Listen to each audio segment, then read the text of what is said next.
옛날 옛적 경북 영덕에는 하늘과 땅을 잇는 신비로운 전설이 전해지고 있었다. 영덕은 그림 같은 해변과 푸른 산으로 둘러싸여 있었는데 이곳의 사람들은 대대로 바다에 의존하며 살아갔다. 하지만 영덕 사람들에게는 바다와 하늘을 잇는 신비한 별의 다리가 있다는 이야기가 있었다. 매년 음력 8월 초하룻날 밤 가장 어두운 밤이 되면 하늘에서 반짝이는 별들이 바다 위로 내려와 다리를 만든다고 한다. 이 다리는 단순한 별들의 집합이 아닌 하늘의 신령이 인간 세상을 방문하기 위해 만들어내는 의식적인 경로라고 전해졌다. 그 다리를 따라 땅으로 내려오는 신령들은 마을 사람들의 소원을 듣고 그들이 원하는 축복을 내려준다고 믿었다. 어릴 적부터 이 이야기를 듣고 자란 소녀 춘식이는 어느 날 밤 하늘에 펼쳐진 별의 다리를 직접 보기 위해 결심한다. 가족과 마을 어른들은 별의 다리를 직접 보려고 하는 것은 위험하다고 만류했지만 그의 호기심을 누르기에는 역부족이었다. 그날 밤 춘식이는 가슴속에 숨막히는 흥분과 두려움을 안고 해변으로 나갔다. 하늘은 까만 베일처럼 칠흑같이 어두웠고 바닷물은 조용히 속삭이고 있었다. 그 순간 해변에 선 춘식이의 눈앞에 놀라운 광경이 펼쳐졌다. 수평선 위로 빗줄기가 내려와 별들이 하나씩 모이고 있었고 그들은 모두 연결된 커다란 은빛 아치가 되어 있었다. 춘식이는 숨을 죽인 채 차디찬 모래 위에서 그 빛나는 경로를 따라 바다로 향했다. 별의 다리에 다가갈수록 춘식이는 몸이 점점 가벼워지는 것을 느꼈다. 어느새 그는 바닷물 위를 걷고 있었고 앞서가던 별들은 다정한 목소리로 춘식이에게 인사를 건네며 반짝였다. 마침내 그는 별의 다리 끝에 도착했고 그곳에서 신령들의 목소리를 들을 수 있었다. 용감한 아이여, 우리의 다리를 건넨 이는 드물다. 너의 소원은 무엇이냐? 신령들은 선명한 목소리로 물었다. 놀랍고 벅찬 마음의 춘식이는 잠시 망설였지만 결국 마음속 깊은 곳에 서울린 소원을 전했다. 제가 사랑하는 가족과 우리 마을이 항상 안전하고 행복했으면 좋겠습니다. 신령들은 미소를 지으며 축복을 내렸고 그 순간 모든 별들이 한 번에 밝게 빛났다. 다음날 아침 춘식이는 따스한 햇살 아래 눈을 떴다. 모든 것이 꿈처럼 느껴졌지만 그의 발밑에는 신령들이 만들어낸 작은 별이 놓여 있었다. 춘식이는 과거의 이야기를 믿지 못하다 이들에게 이 작은 별을 보여주었고 마을 사람들은 그 이후로 별의 다리에 대한 믿음을 더욱 굳게 가지게 되었다. 그 후로 영덕에서는 매년 음력 8월 초 어른날 밤마다 해변에서 기도와 축복의 의식을 행하며 하늘의 신령들에게 감사를 드리고 있으며 이 이야기와 춘식이의 용기는 그대로 전설이 되어 대대로 이어지고 있다. 두 번째 이야기. 옛날 옛적 논산의 어느 작은 마을에는 할매할배탑이라는 신령한 장소가 있었습니다. 이 탑은 마을 한가운데에 우뚝 서 있었고 먼 곳에서도 그 모습을 쉽게 알아볼 수 있었습니다. 탑은 이름 그대로 할머니와 할아버지를 닮은 두 개의 바위로 이루어져 있었고 마을 사람들은 이 탑에 특별한 영험이 깃들어 있다고 믿었습니다.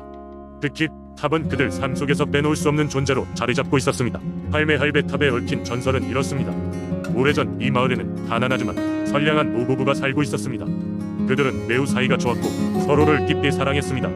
노부부는 언젠가 이 세상을 떠나기 전에 마을 사람들에게 도움이 될 수 있는 무언가를 남기고 싶다고 항상 이야기하곤 했습니다. 어느 날 하늘에서 요란한 천둥과 번개가 치던 날 밤 노부부는 동시에 신비한 꿈을 꾸었습니다. 꿈속에서 하얀 옷을 입은 신령이 그들에게 나타나 말했습니다. 너희의 진심 어린 마음을 알고 있노라. 너희가 항상 남을 위해 기도했듯이 너희의 운기를 이 마을에 전하리라. 그리고는 신령은 손을 흔들어 노부부에게 특별한 돌을 선물로 주었습니다. 꿈에서 깬 노부부는 자신들이 같은 꿈을 꾸었다는 것을 알고 놀랐습니다. 그리고 그날부터 그 돌을 마을 중앙에 있는 언덕 위에 놓기로 마음먹었습니다. 놀랍게도 돌을 자리에 놓자마자 순식간에 하늘로 솟구치기 시작하더니 두 개의 거대한 바위 모양으로 변했습니다. 그것이 바로 할매할배탑이었습니다. 이 탑은 마을 사람들에게 큰 자랑이 되었습니다. 이 주변에서 기도를 드리면 이곳은 마치 오랜 친구처럼 사람들의 기도를 들어주고 이루어 주었습니다. 결혼을 원하는 이들이나 아이를 가지길 염원하는 이들이 이곳에 와서 기도드리면 대부분 소원이 이루어졌다고 했습니다. 그래서 전국 각지에서 많은 사람들이 할매할배탑을 찾아왔습니다. 또한 매년 마을에 서는 할매할배 축제를 열어 노부부의 사랑과 희생을 기리며 마을 사람들의 단합과 소원을 이루기 위한 시간을 가졌습니다. 마을 사람들은 축제 때마다 아름답게 탑을 꾸미고 전통춤과 노래로 즐거운 시간을 가졌습니다. 지금까지도 이 할매할배탑은 논산 주민들뿐만 아니라 외지인들에게도 신비한 존재로 남아있으며 많은 이들이 이곳을 방문해 그 옛날 노부부의 사랑과 이타심을 기리고 있습니다. 이렇듯 논산 민속신앙은 단순한 전설 이상의 의미를 지니고 오늘날까지 전해지고 있습니다. 세 번째 이야기. 옛날 옛적 전라남도 무안의 한적한 시골 마을에는 사람들에게 맑은 하늘과 풍요로운 수확을 비는 특별한 민속신앙이 전해져 내려오고 있었습니다. 이 신앙의 중심에는 전설적인 여우신, 여우 산신령이 자리하고 있었습니다. 사람들은 여우가 변신의 능력을 지니고 있으며 인간 세상에 영향을 미칠 수 있는 신비로운 존재라고 믿었습니다. 마을의 가장 나이가 많은 장로가 들려주는 이야기에 따르면 여우 산신령은 오래전 이 마을에서 나타났다고 합니다. 처음 그 존재를 눈치챈 사람은 젊은 사냥꾼이었습니다. 어느 밝은 달밤 사냥꾼은 숲에서 환상적인 금빛 털을 가진 여우를 발견했습니다. 여우는 그를 은짓으로 유혹하였고 사냥꾼은 처음 보는 활기찬 여우에게 둥둥거리는 마음을 감출 수 없었습니다. 사냥꾼은 여우의 뒤를 따라가다가 한적한 숲속 연못가에서 발길을 멈췄습니다. 여우는 어느새 인간의 모습으로 변하였고 그녀는 아름답고 우아한 모습으로 사냥꾼 앞에 서 있었습니다. 그녀의 입술에서 나오는 목소리는 마법과도 같았고 나는 이곳의 수호신이며 자연의 균형을 지키는 여우 산신령이라고 하네. 사냥꾼은 그녀의 신비로운 존재감에 푹 빠졌고 여우에게 앞으로 마을에 행복과 번영을 가져다 달라고 부탁했습니다. 여우 산신령은 마을 사람들에게 반대하여 풍년의 기운을 내리고 재앙을 막아주었습니다. 이에 감사한 마을 사람들은 매년 여우 산신령에게 제물을 바치는 제사를 올렸습니다. 그 제사는 항상 음력 10월 첫 번째 보름달이 되는 날에 거행되었습니다. 이 날은 여우날이라고 불리며 마을 사람들은 새 옷을 입고 각자의 집문 앞에 작은 흰색 도자기로 만든 여우상을 두어 여우 신령의 축복을 기원했습니다. 시간이 지날수록 마을은 점차 번영하기 시작했고 여우 산신령의 이야기는 다른 마을에도 전해져 유명해졌습니다. 마침내 여우날에는 이웃 마을 사람들까지 찾아와 축제에 참여하며 서로의 안부를 묻고 친목을 다지는 날로 자리 잡았습니다. 자연스럽게 여우날은 단순히 신앙이 한 부분이 아니라 문화축제로 거듭나게 되었습니다. 그러나 어느 해 마을에 예기치 못한 가뭄이 찾아왔습니다. 사람들은 여우 산신령이 그들에게 화가 난 것은 아닌지 불안해하기 시작했습니다. 막내 장로가 신전에서 기도하는 도중 여우 산신령이 꿈속에 나타나 말했습니다. 나는 변하지 않았다. 다만 이곳의 사람들이 서로 다투고 욕심을 부리며 마음을 정화하지 않아서 마을의 균형이 깨진 것뿐이다. 사람들은 이 메시지에 깜짝 놀라 서로 화합하고 마음을 비우기 시작했습니다. 자신들이 하고 있는 일식을 반성하고 다시금 공동체의 중요성을 깨달으며 서로를 돕는 데 힘썼습니다. 그러자 여우 산신령의 가호가 마을로 돌아와 비가 내리고 대지는 다시 생명력으로 넘쳐나기 시작했습니다. 마을 사람들은 다시 한번 여우 산신령을 경외하게 되었고 그들의 신앙은 이제 단지 여우에 대한 숭배를 넘어 공동체의 협력을 통한 평화와 번영의 상징이 되었습니다. 이로써 우한 마을은 주변 지역에서 가장 따뜻하고 협력적인 공동체로 우뚝 서게 되었고 여우날은 그 상징적 의미를 되새기는 중요한 날로 현재까지도 이어지고 있습니다.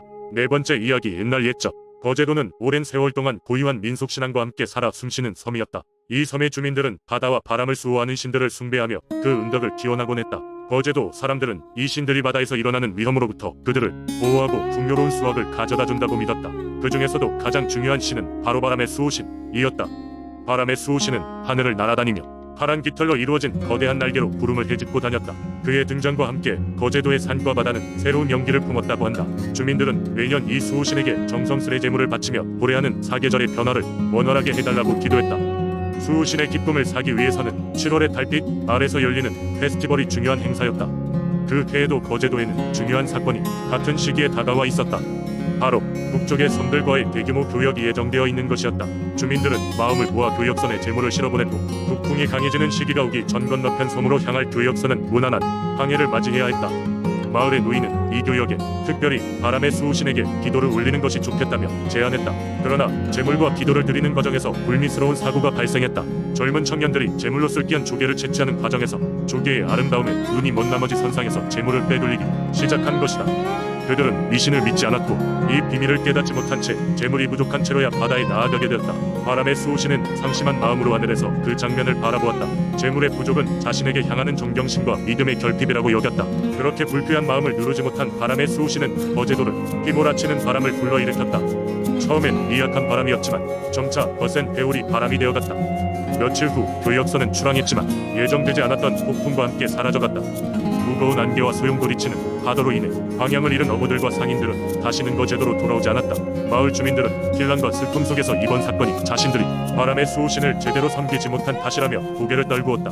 이후로 거제도의 주민들은 바람의 수호신을 더욱 공경하게 되었고 재물을 차질 없이 준비하며 진정으로 마음을 다해 바쳤다. 그리고 언젠가부터 출항하는 교역선이 거친 바람에 휘둘리지 않도록 세심하게 수호신의 기분을 살피며 그 은혜를 잊고자 노력하였다.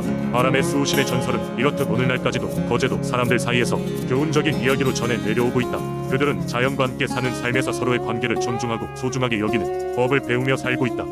바람의 수호신은 여전히 하늘을 날아다니며 거제도의 바다가 평안하길 간절히 기도하는 사람들의 소원을 저 먼 구름 너머 전해 듣고 있을 것이다.